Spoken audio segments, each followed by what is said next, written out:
हाँ, मैं नहीं कहता कि इसमें अमेरिका का हाथ है, क्योंकि अमेरिका से पहले ये शुरू हो चुका है, या इसमें ब्रिटानिया का हाथ है।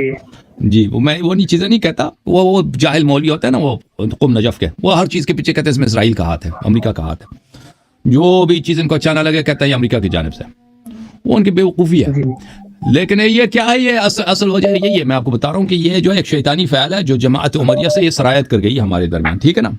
और जमात उमरिया वालों ने इसको यहूद से लिया, यहूदियों से। उमरिया ने यहूदियों से सीखा था इज्तिहाद तकलीद का सिलसिला, क्योंकि यहूदियों में ये बड़ी आम चीज़ है इज्तिहाद तकलीद।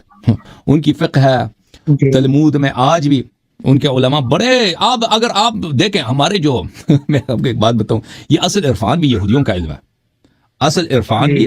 अगर आप यानी यहूदियों के खुतबे को अगर आप सुने, इनके जो मजहबी यहूदियां, और फिर ये जो आपके कुम नजफ वाले छोड़े पर